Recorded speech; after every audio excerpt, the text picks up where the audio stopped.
I said no to my fiancé's weekly nephew sleepovers. Ow, he's furious. But am I really the villain here? The smell of burnt toast wafted through the kitchen as Mike stumbled in, rubbing the sleep from his eyes. The digital clock on the oven blinked an angry red, reminding him that he had forgotten to reset it after the last power outage. He glanced at the charred remnants of breakfast with a sigh, tossing them into the bin.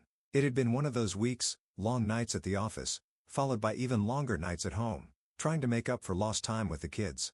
Sammy and Andy had been particularly rowdy the previous evening, their laughter echoing through the paper-thin walls of the apartment as they played hide-and-seek. I had retreated to the bedroom, earbuds in, trying to drown out the sound with a podcast, but even that had failed when the internet dropped out again, leaving me to face the chaos unfiltered.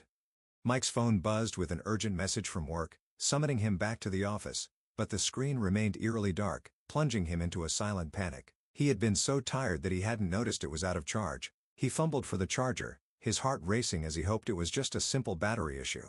But the phone remained stubbornly unresponsive, the screen a mirror to his own weariness. The quiet of the kitchen was suddenly shattered by the sound of little feet pounding down the hallway, followed by the thud of the fridge door slamming shut. The boys had found the leftover pizza and were now arguing over the last piece. Mike took a deep breath and composed himself before turning to face the miniature tornado that had invaded our living space. "Hey guys," he called out, trying to sound cheerful despite the exhaustion weighing down his voice. Their eyes lit up as they saw him, and for a moment, the chaos was forgotten. "Uncle Mike," they chorused, their voices filled with excitement. They bombarded him with a flurry of questions about his day and their upcoming sleepover plans. But as Mike looked at me, the smile on his face faded. He knew we needed to talk about the elephant in the room, or rather, the lack of space for two growing boys every weekend. He sat down at the kitchen table, rubbing his eyes, and said, "Guys, Uncle Mike has to go back to work for a bit. Can you go play in your room while we have a quick chat?" They looked at us both, a hint of concern in their eyes, before nodding and running off, their footsteps gradually fading away. With a temporary peace, we sat down to discuss the future of the weekly tradition. "I don't know what to say, babe," he began, his voice tinged with sadness. "They really look forward to this." "I know," I said, placing a comforting hand on his shoulder, "but we can't ignore the fact that it's going to be really hard for me to work from home with them here every week." Mike nodded slowly, his shoulders drooping. "I just don't want to disappoint them." We sat in silence for a few moments, the tension thick between us. Then, I had an idea. "What if we start doing it once a month instead?" I suggested. "It's not like we're saying no forever, just giving us a chance to adjust to our new living situation." He looked up at me, hope flickering in his eyes. "Do you think they'll understand?" "We'll explain it to them," I assured him. "And maybe we can plan some special outings or activities on the other Fridays, so they still feel special." He took a deep breath and nodded. "Okay," he said finally. "Let's give it a shot." The weight of the decision settled on us as we both knew it wasn't going to be easy, but we had to find a balance between our new life together and maintaining the special bond Mike had with his nephews. We'd figure it out, one sleepover at a time. As we were about to discuss the logistics of breaking the news, the doorbell chimed through the apartment, startling us both. Mike looked at me with a quizzical expression as he got up to answer it. My heart quickened at the thought of who could be interrupting our delicate conversation so early on a weekend. To our astonishment, it was Mr. Jenkins, the building manager. His usual stern demeanor was replaced by a peculiar smile that made us both exchange curious glances. "Good morning," he said, holding a clipboard to his chest. "I've got something I think you'll be interested in." Mike's eyes widened as Mr. Jenkins presented us with a set of keys and a glossy brochure. "The tenants upstairs just broke their lease early. We've got a larger, renovated apartment available immediately. It's got an extra bedroom and soundproofing," he said with a knowing nod. "Would you two like to take a look?" We exchanged glances, the surprise etched on our faces. It was as if the universe had heard our plight and sent us a lifeline. The apartment upstairs had been the object of our envy for months, with its spacious layout and modern finishes. The offer was unexpected, but it also brought with it a new set of concerns. Could we afford the rent hike? Would this change the dynamics of our relationship with Mike's family? And most importantly, would this solve our problem, or just postpone it? Mike took the keys and brochure, his hand lingering in the air. "We'll have to think about it," he told Mr. Jenkins, his voice filled with hesitation. The manager nodded understandingly. "Take your time, but I'd recommend acting quickly. It won't be available for long." He turned and left, the door clicking shut behind him, leaving us in the hallway with our thoughts. "What do you think?" Mike asked, his eyes searching mine for an answer. I took the brochure and flipped through the pages, imagining the boys' delight at having their own space during their weekly visits. The new apartment would certainly alleviate my work from home woes, and perhaps give us all some much-needed breathing room. But the price tag was steep, and I knew Mike had been saving for a new car. "Let's go see it," I said finally. "We can decide after that."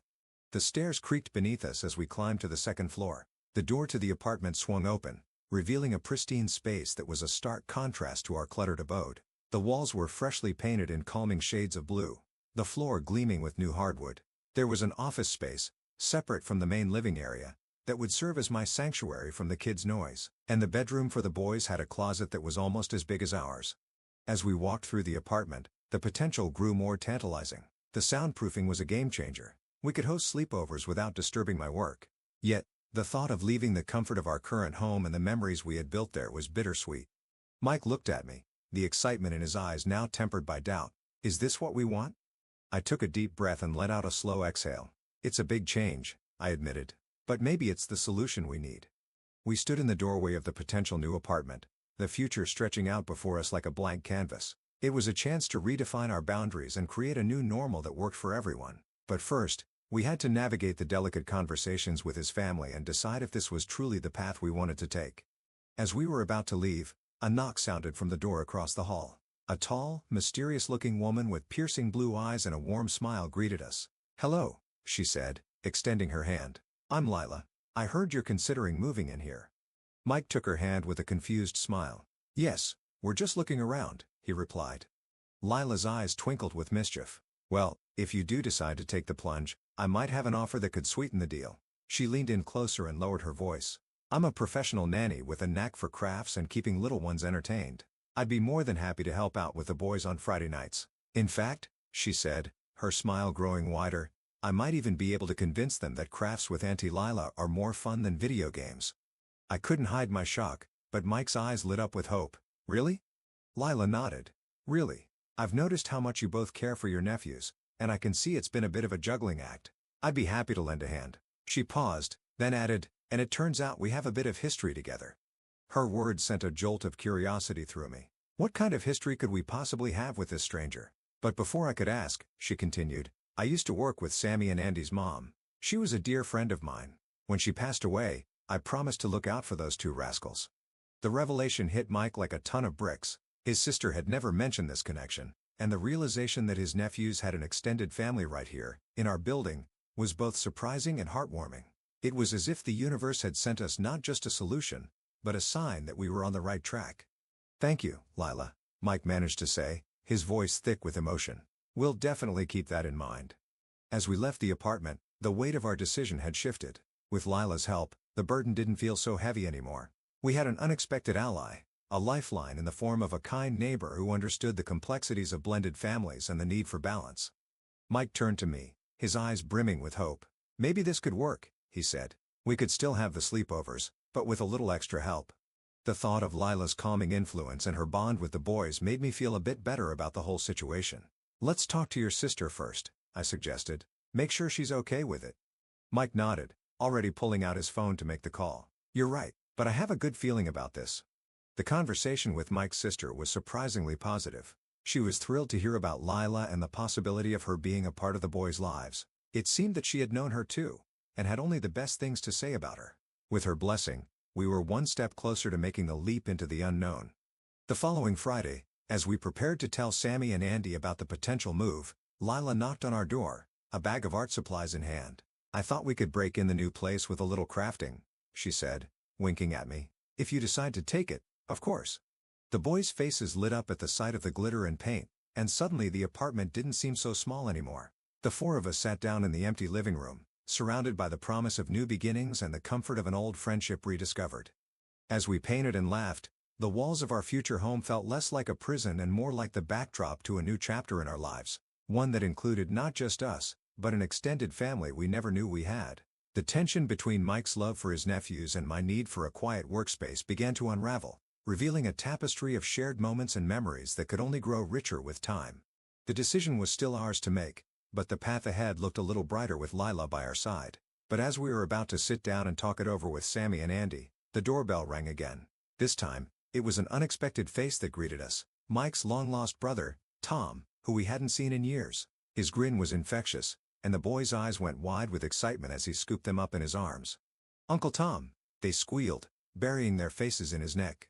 Mike looked equally shocked, his hand frozen mid-dial on his phone. "What are you doing here?"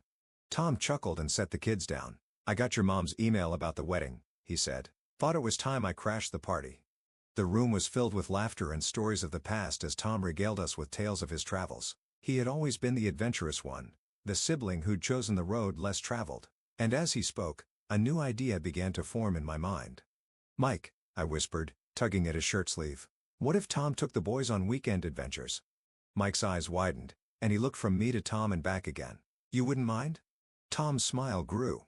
"Mind? I'd love it. I've missed these little rascals. Besides," he winked at the boys, "it's time I taught them how to fish."